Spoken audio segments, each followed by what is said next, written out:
Hey guys, welcome to Homemade Homestead. My name is Jesse, if you don't know me yet.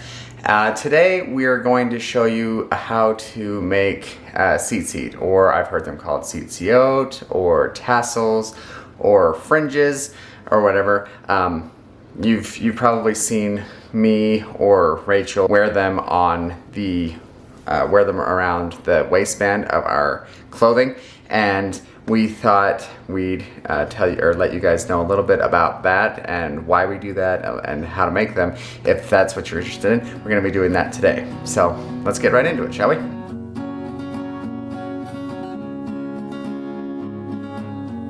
So a couple things that you're going to need: 20 gauge. It's a certain thickness of thread that we like to use. The thinner the thread gets, I find it bunches up a little bit more. If you're making it like ours, you can use the colors white and blue. Blue is really the most important color, and we'll explain why in just a minute. So first thing we need to do is cut our strings to length. A lot of it is a matter of personal preference. We don't hold any tradition sacred, really. We don't think it's that important how you do it. The blue string is what's the most important thing. The length that we use, we start off with the blue string. You want to make it about 45 inches long. I found it was helpful to make a template. And we're going to cut 4 of these for the 4 different tassels.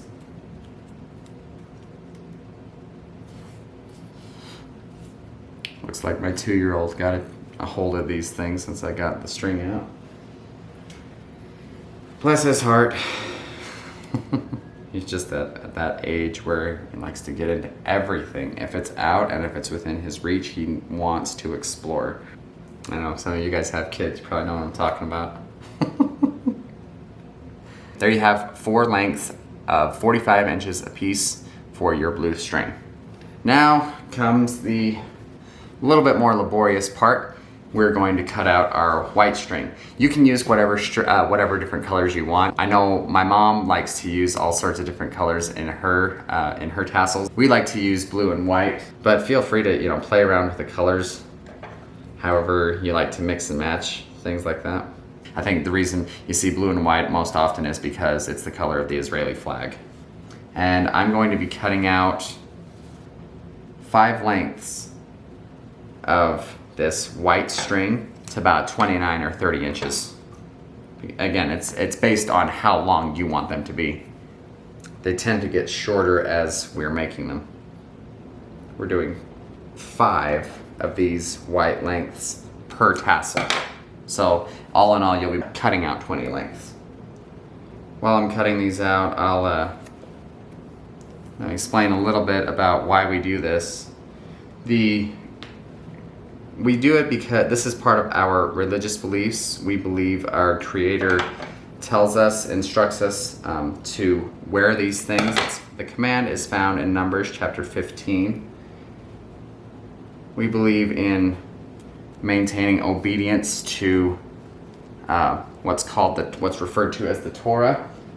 That's just Hebrew for instructions. That's all the word Torah means. Usually if you hear that phrase, it refers to the first 5 books of Moses, the books of the Bible: Genesis, Exodus, Leviticus, Numbers, and Deuteronomy. And one of the passages in there, this passage dealing with this, one of the passages that deals with this article of clothing is in Numbers 15. That's the main one. Numbers chapter 15, it instructs us as his people. It says to wear tassels in our clothing and to put a cord of blue in the tassel. That's really as specific as he gets with the instruction. And the purpose, it says, is to look at these tassels, and let it serve as a reminder of the commandments to help us remember to keep them. It's kind of like if you're looking to remember something, like if you need to pick up something at the store and you don't want to forget it, then you tie a string around your finger. It's kind of like that. If you're going about your day and you're doing certain things with the way you live, every once in a while you glance down at these things, or you catch a glimpse of them on someone else's clothing. You look and you remember, oh yeah, let's remember the commandments. What are the commandments? And the way I like to do it is, again, this part is totally preference. How I like to do it is 5 strings of white, 1 of blue.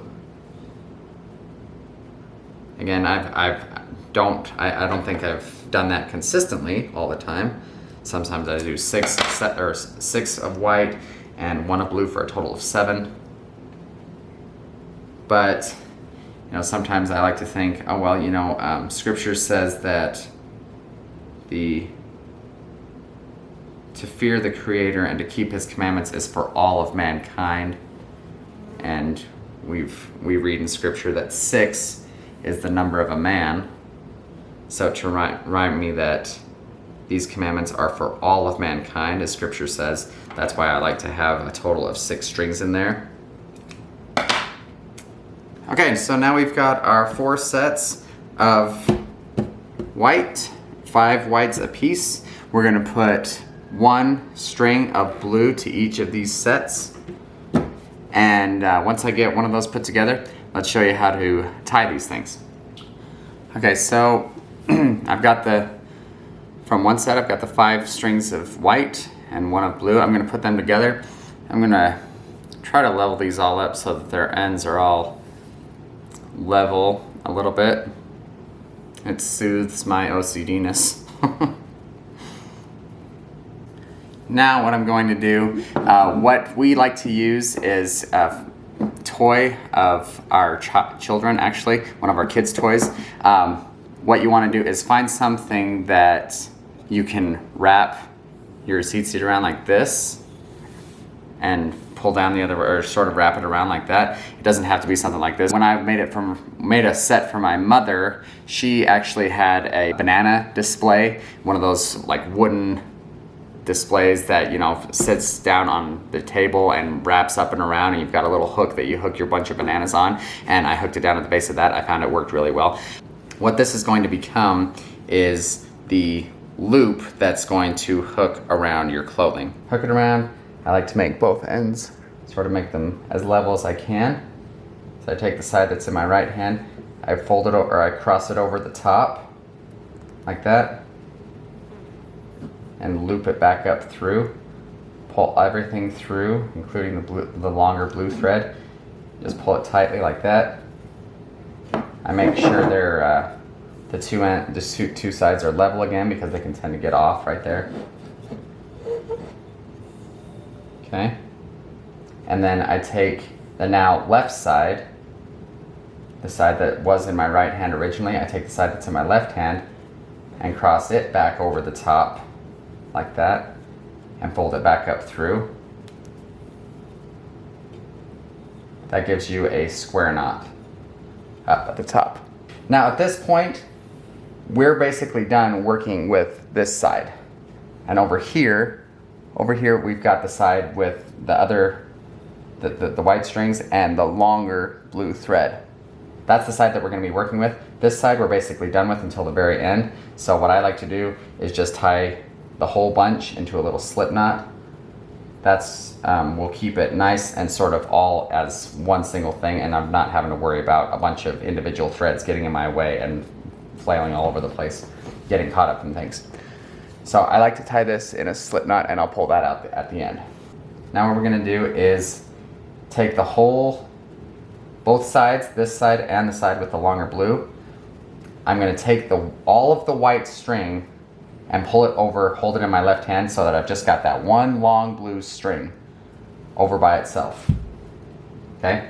I'm going to take the whole bunch and hold it in my left hand pretty taut. I'm going to hold that in my left hand, and what we're going to do is loop this thing around, loop this blue cord around this whole bunch. And the way we do that we hold this in our left hand, and we take the blue string, we cross it over underneath the bunch of white strings.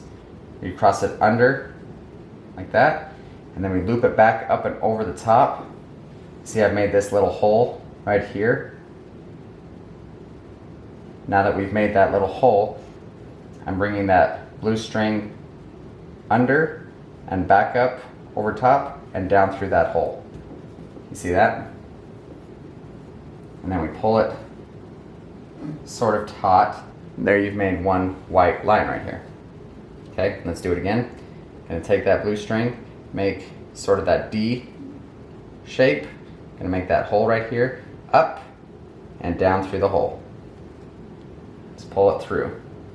And then move that move that up to where it meets the next line. See that? Wrap it around, pull it down through. Now there is a certain number of times that you do this. Traditionally, again, you'll see a lot of people, the pattern that they do here is they do 10 loops like this, then they'll tie just a regular knot, then they'll do 5, another knot, then 6, another knot, and then 5 and another knot. The reason for that is each one of these corresponds to a Hebrew letter.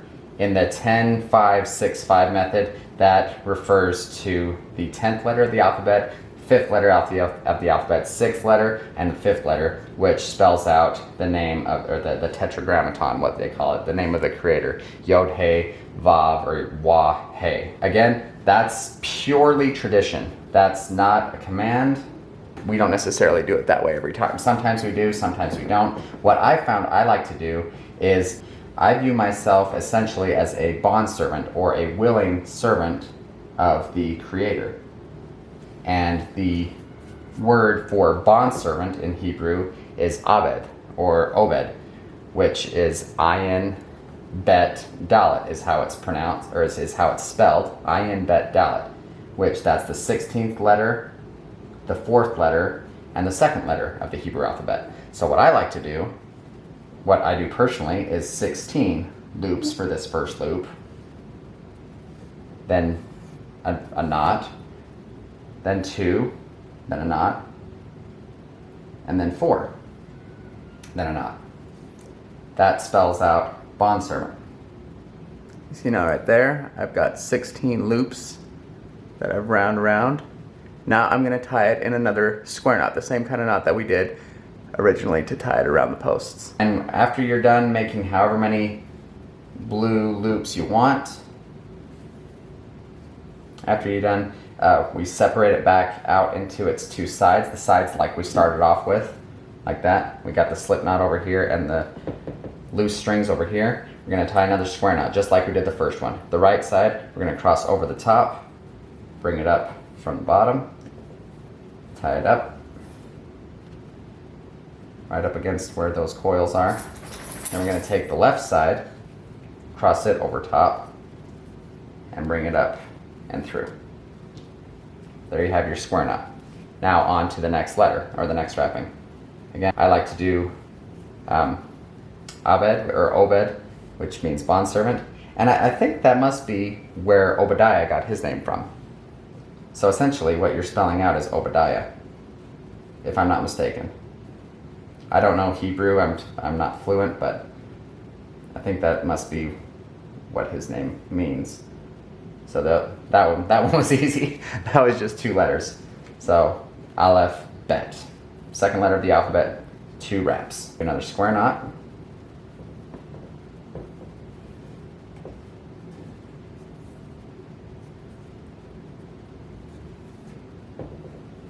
Okay, like that. Now for the Dalet, 4th letter of the alphabet. So 1,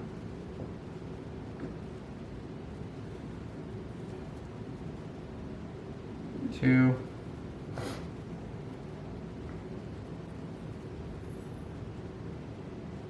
3,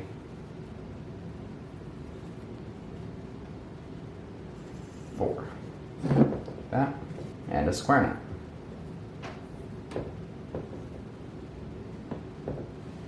Okay, now we're going to do the last two letters, which is Yod Hey. That's the first part of the creator's name.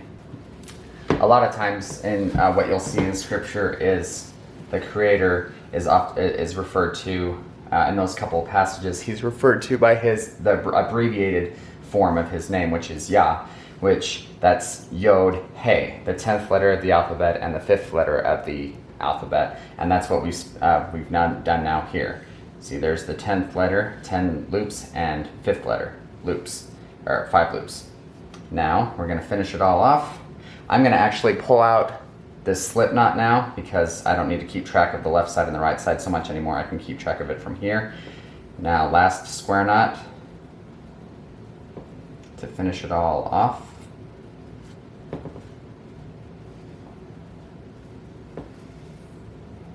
And there you have it.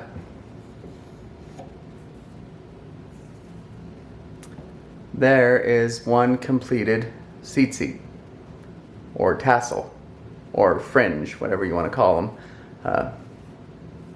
Tzitzit, I think, is the Hebrew word for them. Now you've got 16, 2, 4, 10, and 5. Abed Yah. That's what we like to do. Let us know if what you find works really well for you, like the different colors and stuff. If you like to use different colors, the different gauges you like to use. That's what we found. That's what I found works really well. What I like to do, how I make mine. So there you got it. If you don't want these things, the ends to like get all tangled up and things like that, what you can do is just braid them at the end. Right? On down so until you get to the very end and then tie it in a knot. I've done that before.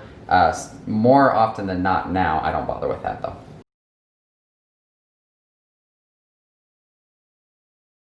You can take this whole loop, and if you're wearing a belt, you can just put your belt through this loop. What I've found is much easier, so I don't have to mess with that. I find one of the belt loops. Usually I like to hang 2 in front here and 2 in back. Okay. It's another place, I don't think it's in Numbers 15, but it's told to hang these things from the corners of our garments. So the way I like to hang them, if you've got a belt loop right here, is I take this part that was wrapped around that toy. What I do is I open up that loop, okay, up at the top, and I put my finger in it so I don't lose that opening, okay. I stick the whole thing through my belt loop, okay. So I've got that.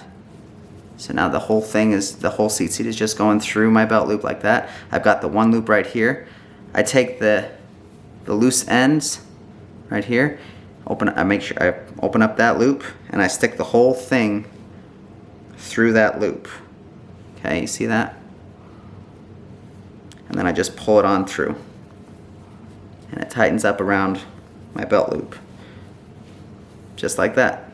Simple. What I like to do, again, just for my OCD's sake, is once I get all done with this, all of these ends can tend to be, you know, different lengths and stuff like that. You can just use your scissors and cut them all to where they're all even length. I don't even bother with that anymore. See? But I can see that cord of blue, and we look at that, and it reminds us to keep the commandments. Thanks for joining us for that instructional video on how to make tzitzit. I hope you enjoyed that little insight into some of our life and our belief system. If you want to let us know how you like to make tzitzit or what your thoughts are on these things, we would love to hear from you guys in the comment section below. We enjoy discussing some of our religious beliefs. If not, that's totally cool too. But we just wanted to give you guys a look at how we make these things and some of our beliefs. Thanks again for joining us. If you appreciated this video, or if you're liking our material, be sure to hit the thumbs up button on this video and subscribe if you haven't already. And we look forward to seeing you again in the next video. Take it easy.